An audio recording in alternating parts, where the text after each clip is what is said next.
प्रभु तेरी वाणी जीवन की रोटी, नैनों की ज्योति अंधेरा मिटाती।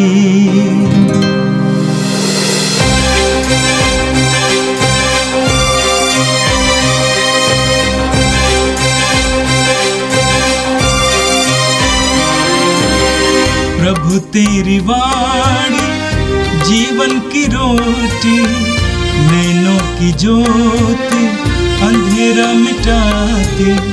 प्रभु तेरी वाणी जीवन की रोटी, नैनों की ज्योति अंधेरा मिटाती।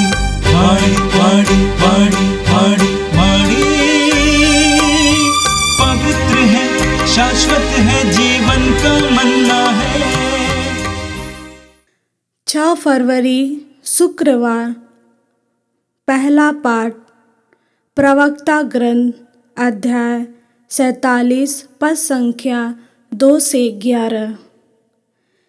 जिस प्रकार प्रायश्चित के बलिदान में चर्बी अलग की जाती है, उसी प्रकार दाऊद को इस्राएलियों में से चुना गया था।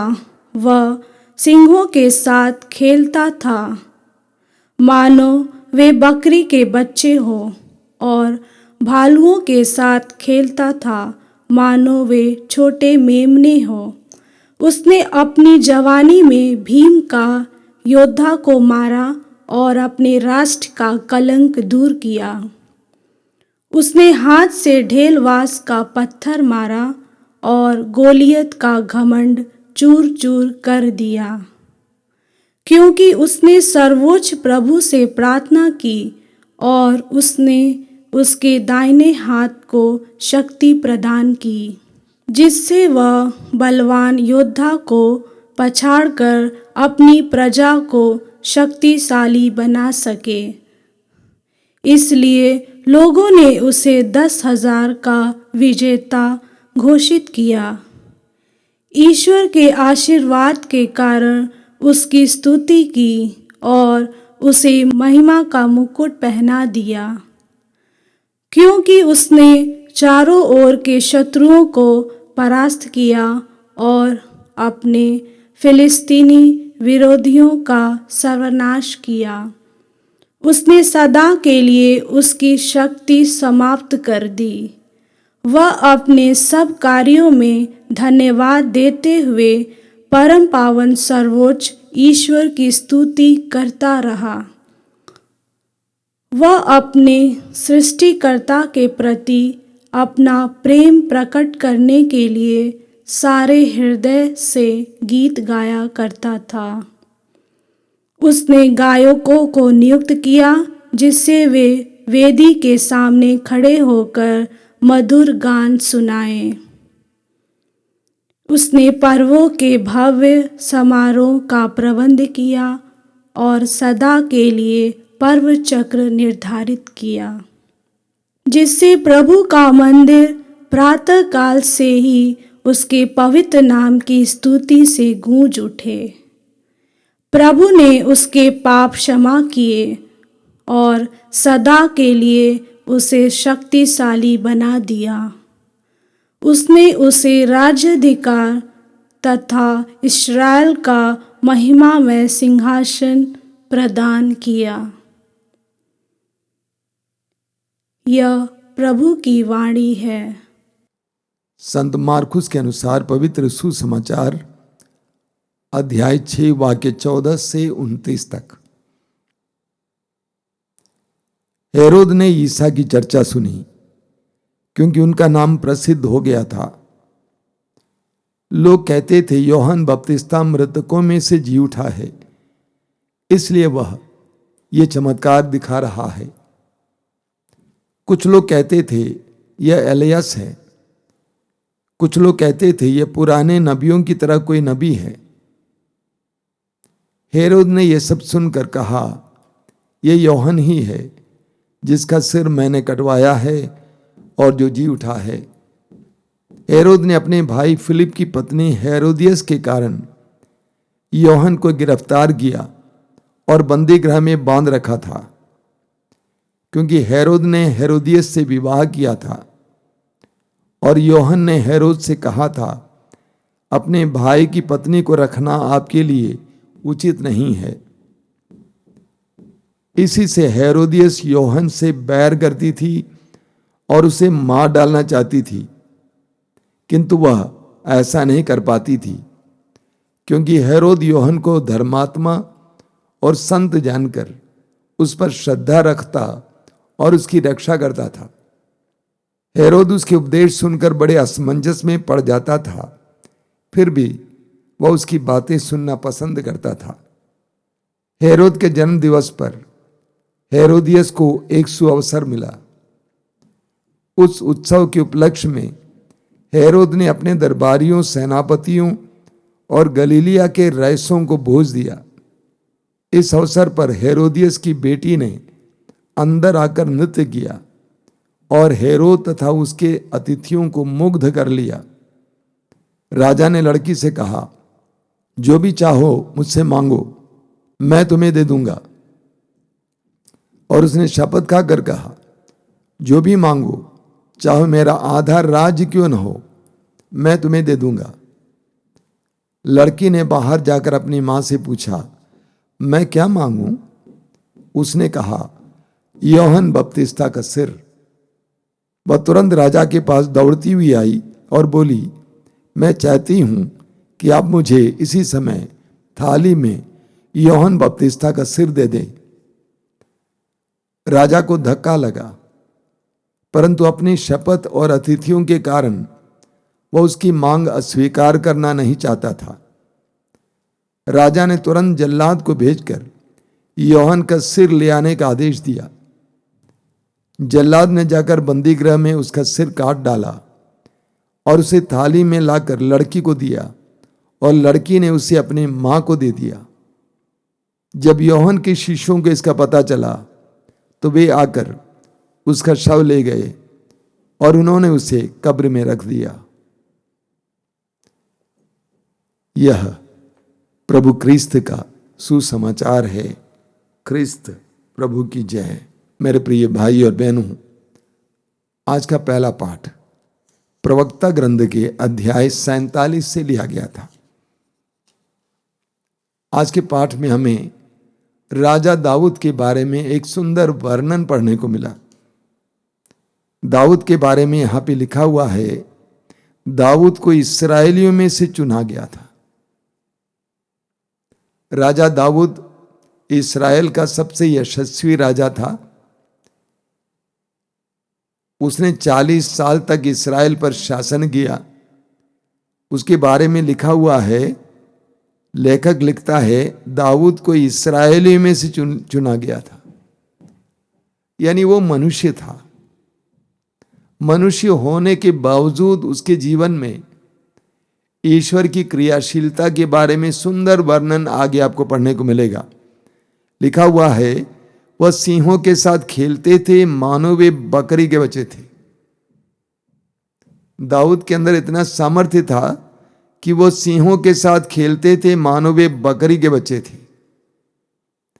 उन्होंने अपनी जवानी में भीमकाय योद्धा को मारा और इस प्रकार अपने राष्ट्र का कलंक दूर कर दिया। हम जानते हैं, सामुएल के पहले ग्रंथ के अध्याय 17 में हम पढ़ते हैं कि किस तरह दाऊद ने किशोरावस्था में ही गोलियत जैसे महान भीमकाय योद्धा को मार गिराया।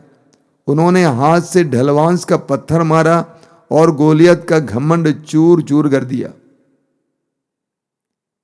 प्रभु पर विश्वास करने के कारण दाऊद के अंदर सामर्थ्य आ गया और उस सामर्थ्य के फलस्वरूप एक छोटे से चिकने पत्थर के सहारे उसने उतने बड़े योद्धा को मार गिराया।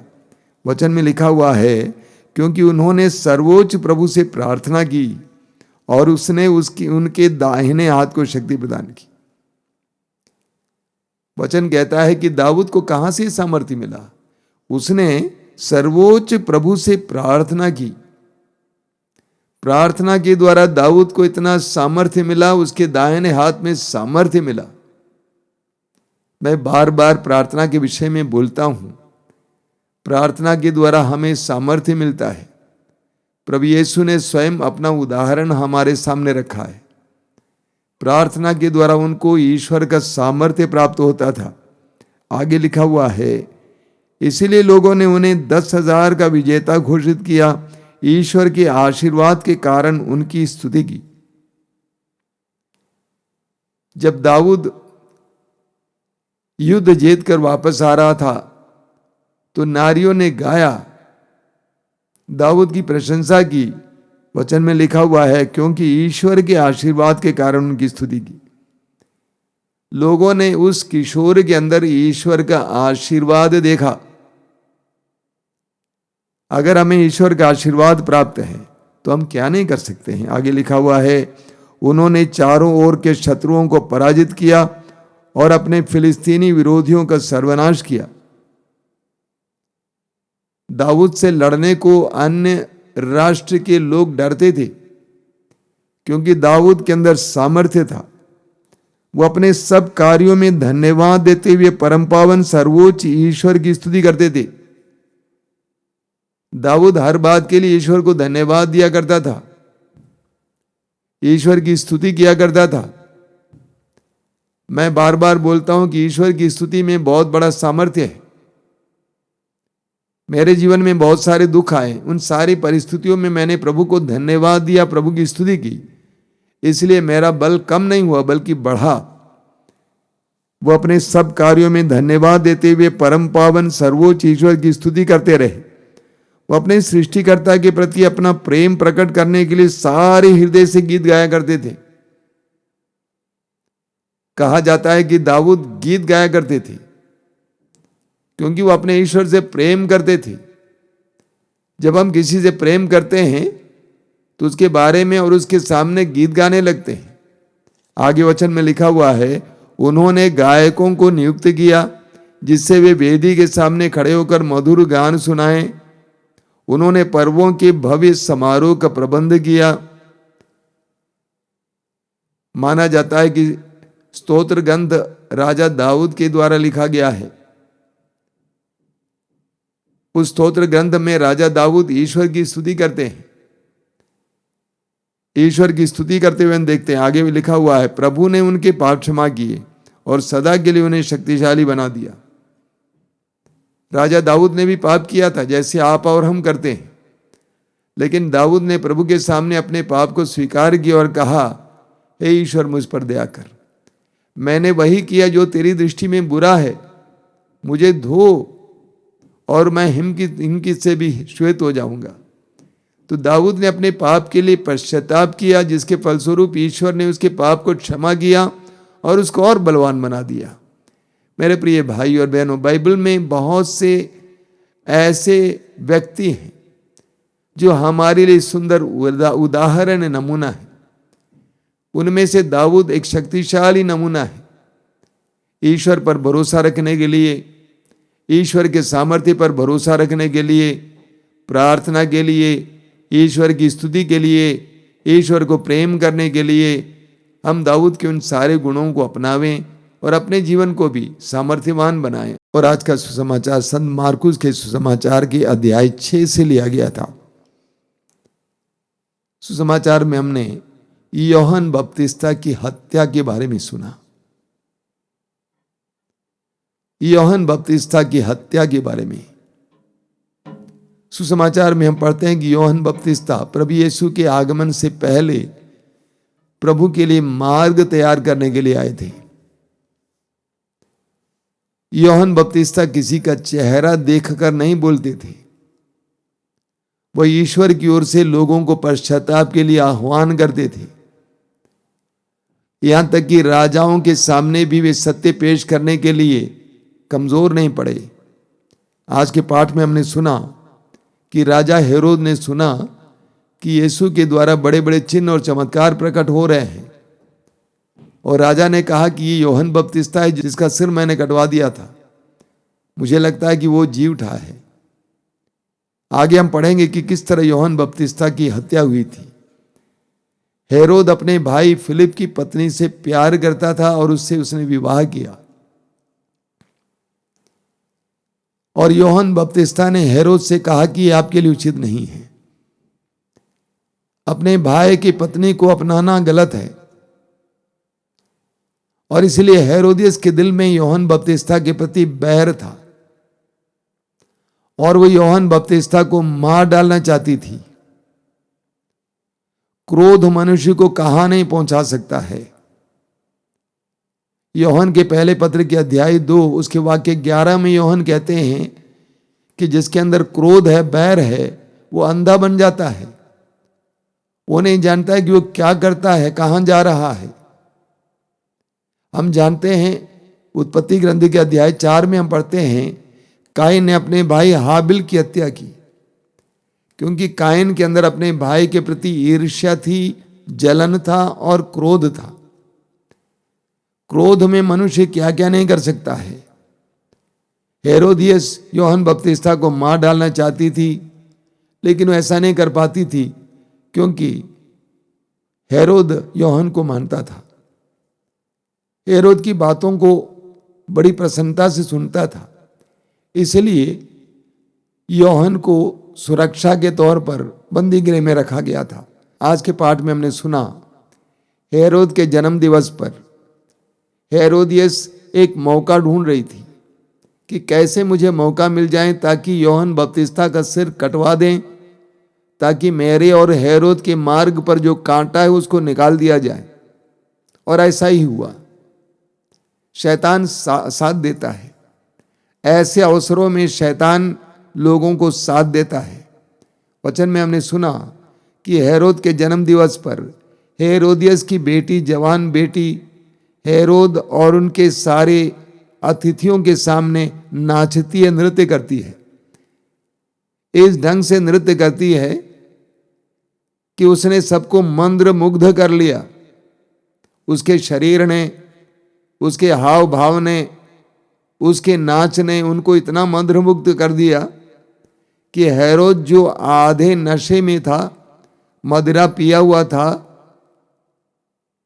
मदहोशी में आ जाता है और लड़की से कहता है जो चाहे मांगो मैं तुम्हें दे दूंगा।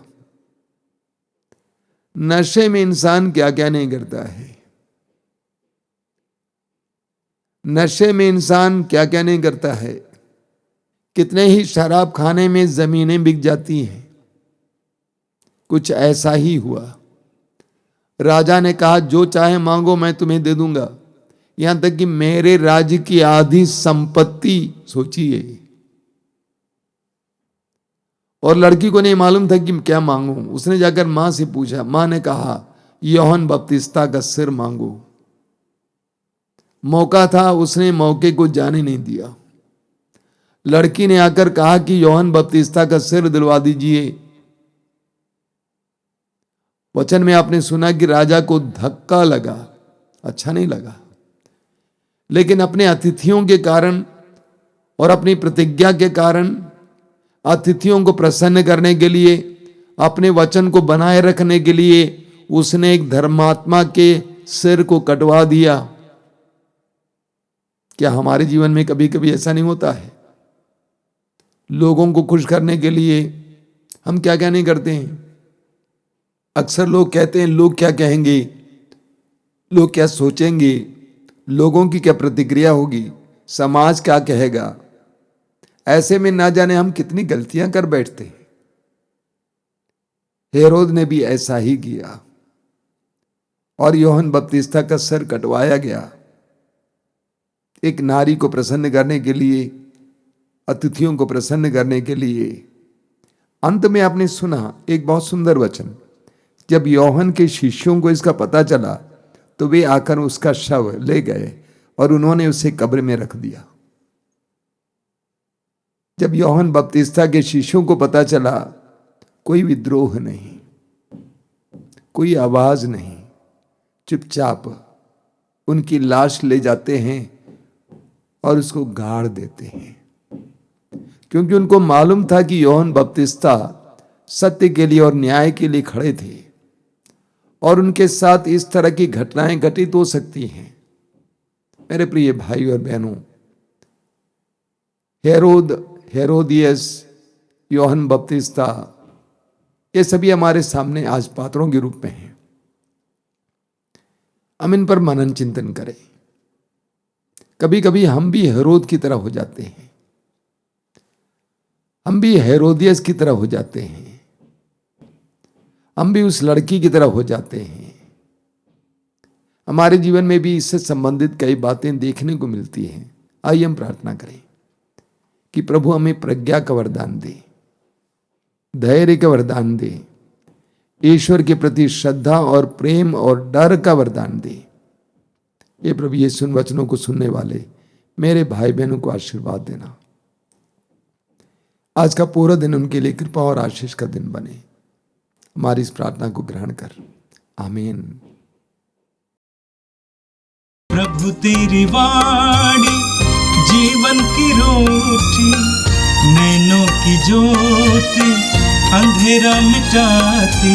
वाणी वाणी वाणी वाणी